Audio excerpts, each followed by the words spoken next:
మిత్రులారా, వెనకటికి ఒక సామెత ఉండే, ఆడనికే శాతగాక గజ్జలు పాతాయి అన్నాడంట. అట్లున్నది మా కొడంగల్ మాజీ ఎమ్మెల్యే పట్నం నరేందర్ రెడ్డి గారిది.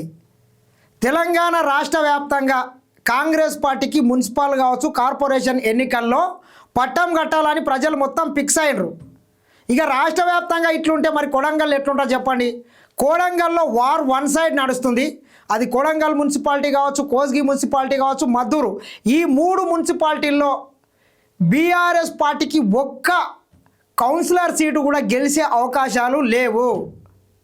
ఇక దీంతో పట్నం నరేందర్ రెడ్డి గారు పెట్టినటువంటి అభ్యర్థులు ఈయన మీద నమ్మకం లేక ఈయన దగ్గరికి వెళ్ళి ఒక్కొక్కడు ముడి మీద దాన్ని కాంగ్రెస్ పార్టీలో వచ్చి చేరుతున్నారు, రాత్రి పగలు వచ్చి.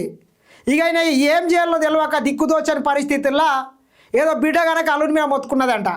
అట్లా ఈయన పెట్టినటువంటి క్యాండిడేట్లు ఆయన దగ్గర ఉండలేక మేము ఓడిపోతామని చెప్పి కాంగ్రెస్ పార్టీలోకి వస్తే సిగ్గుచేరం లేకుండా ఏమంటాడు, కాంగ్రెస్ పార్టీ కిడ్నాప్ చేపించింది, రేవంత్ రెడ్డి గారి సోదరుడు తిరుపతి రెడ్డి గారు కిడ్నాప్ చేపించిండు, మా పార్టీ నుంచి వెళ్ళిపోయినరు అని చెప్తున్నాడు. నువ్వు క్యాండిడేట్లను చక్కగా పెట్టాలే కదా నరేందర్ రెడ్డి, అయినా నీకు ఎందుకు ఓటేయలేవా? 5 ఏళ్ళు నువ్వు ఎమ్మెల్యేగా ఉండి కొడంగల్లో పీకింది ఏంది, నాటింది ఏంది, కట్టలు కట్టింది ఏంది? ముఖ్యమంత్రి రేవంత్ రెడ్డి గారు అధికారంలోకి వచ్చిన తర్వాత కొడంగల్లో కొన్ని కోట్ల రూపాయల నిధులు తీసుకొని వచ్చి అనేక అభివృద్ధి సంక్షేమ కార్యక్రమాలను ఇక్కడ అమలు చేస్తున్నారు. నీ కండ్లకు కనబడతలేవా సన్నాసి? కొడంగల్ నియోజకవర్గంలో ఉన్నటువంటి ప్రతి రోడ్ని సింగిల్ రోడ్ ఉన్నటువంటి డబల్ రోడ్ని వేస్తున్నాడు, డబల్ రోడ్ ఉన్నటువంటి దాన్ని 4 లైన్స్ వేస్తున్నాడు, మట్టి రోడ్ ఉన్నటువంటి దాన్ని డాంబర్ రోడ్లు వేస్తున్నాడు, ప్రతి గ్రామంలో సీసీ రోడ్లు వేస్తున్నారు, ప్రతి ఊర్లో ఇందిరమ్మ ఇండ్లు వచ్చినాయి, రేషన్ కార్డులు వచ్చినాయి, కొత్త సన్న బియ్యం వచ్చినాయి, 200 యూనిట్ల కరెంటు బిల్లు వచ్చింది, ప్రతి మహిళకు ఉచిత విద్యుత్ వచ్చింది, 2 లక్షల రుణమాఫీ అయింది, అదేవిధంగా ప్రతి ఎకరాకు 6,000 రూపాయల రైతు రుణమాఫీ అయింది.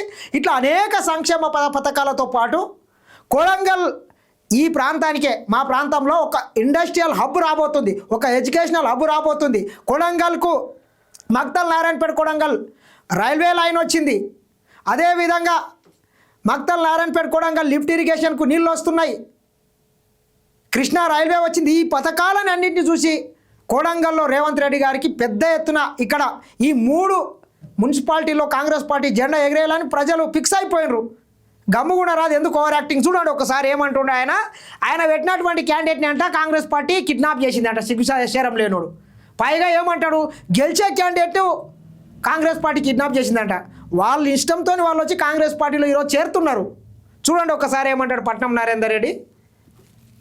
చెప్పు.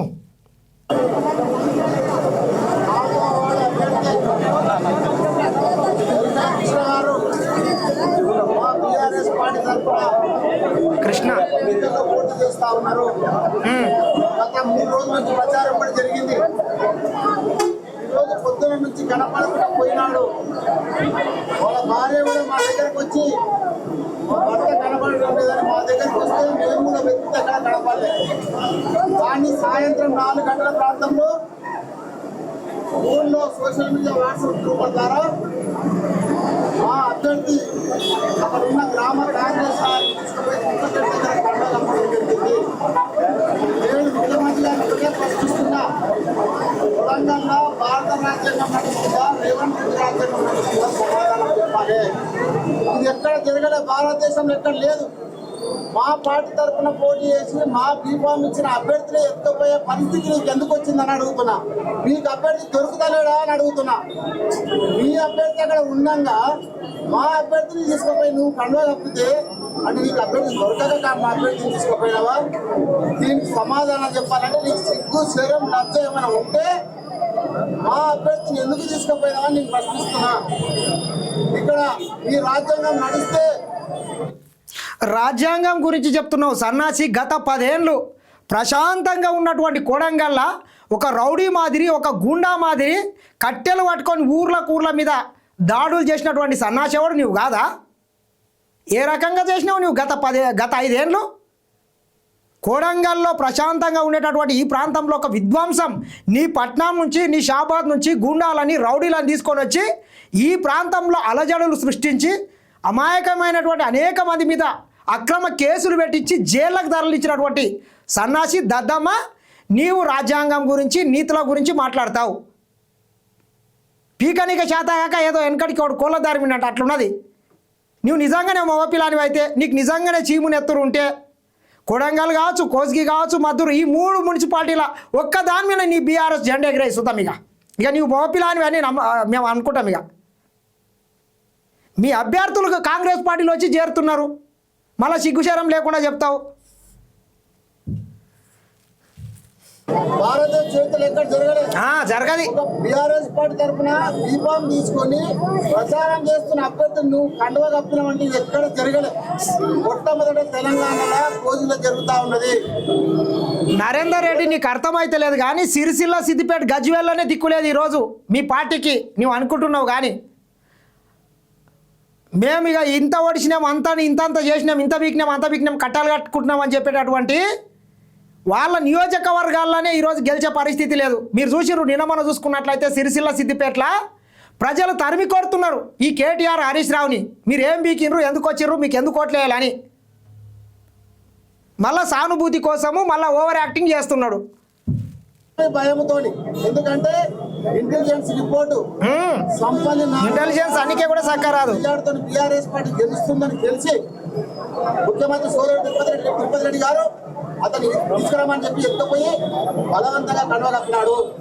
మేము కూడా వాళ్ళ భార్యను తీసుకుపోయి నిన్ను కూడా ఎత్తుకొస్తాం, నువ్వు కూడా కండవ కట్టుకో.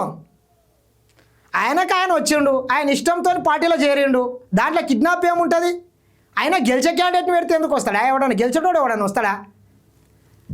ఇంకా పోలీసుల కంప్లైంట్ ఇవ్వడం జరిగింది. అభ్యర్థి కిడ్నాప్ అయినాడు, ఎక్కడ కూడా వ్యక్తి పెట్టాలి, చట్టపరంగా చర్యలు తీసుకోవాలని చెప్పి ఎస్ఐ గారు కంప్లైంట్ ఇచ్చి వచ్చినాం.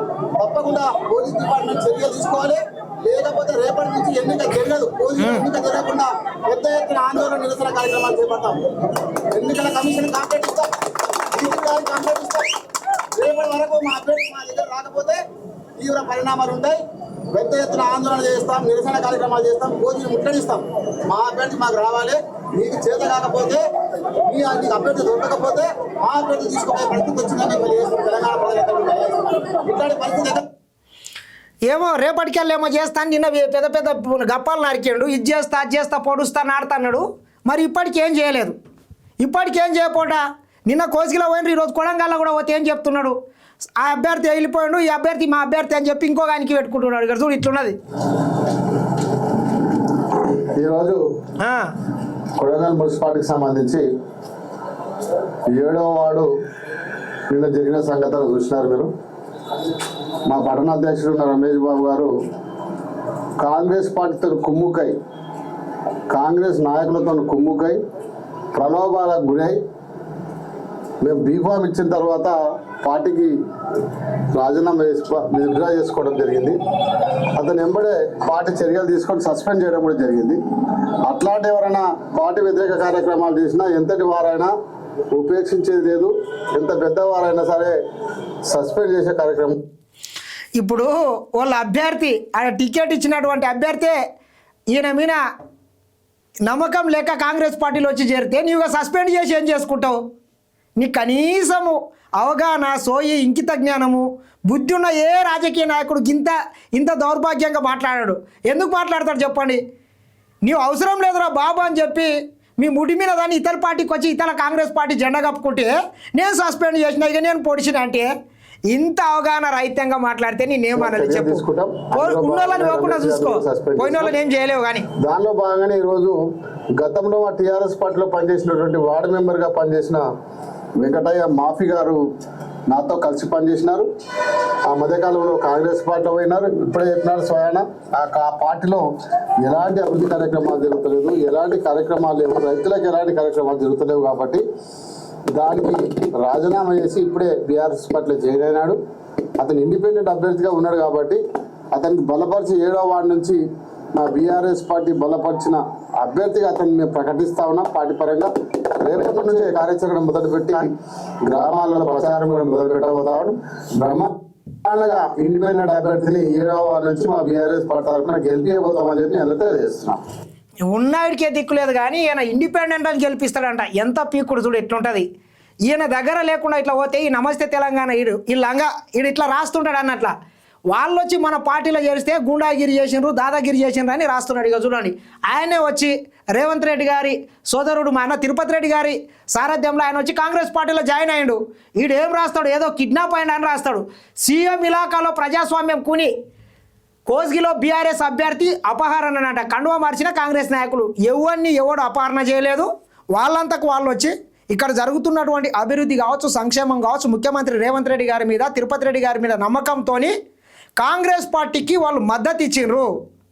కాబట్టి నరేందర్ రెడ్డి ఇకనైనా నీ ఓవర్ యాక్టింగు, నీ బిల్డప్లు తగ్గించుకుంటే బాగుంటుంది. నీవు 5 ఏళ్ళ నుండి ఏం పీకలేదు. మా ముఖ్యమంత్రి రేవంత్ రెడ్డి గారు 24 గంటలు తిరుపతి రెడ్డి గారు ఈ కొడంగల్ నియోజకవర్గాన్ని సర్వాంగ సుందరంగా దేశంలోని ఒక ఆదర్శవంతమైనటువంటి నియోజకవర్గంగా తీర్చిదిద్దడానికి కొన్ని వేల కోట్ల నిధులు ఇస్తున్నారు. కాబట్టి అభివృద్ధి సంక్షేమాన్ని చూసి కాంగ్రెస్ పార్టీలో చేరుతున్నారు. కాబట్టి నీ ఓవర్ యాక్టింగ్, నీ లంగా ప్రచారము, దొంగ ప్రచారము బంద్ చేస్తే బాగుంటుందని మరొక్కసారి కొడంగల్ బిడ్డలు కూడా ఇటువంటి దొంగలకు లంగలకు బుద్ధి చెప్పి కాంగ్రెస్ పార్టీ అభ్యర్థులను భారీ మెజార్టీతో గెలిపించి కొడంగల్, కోస్గి, మద్దూరు ఈ 3 మున్సిపాలిటీల్లో కాంగ్రెస్ జెండా ఎగిరేసి ముఖ్యమంత్రి రేవంత్ రెడ్డి గారికి గిఫ్ట్ ఇవ్వాలని మరొకసారి కోరుకుంటున్నా. ఇది చూస్తూనే ఉండండి SN TV.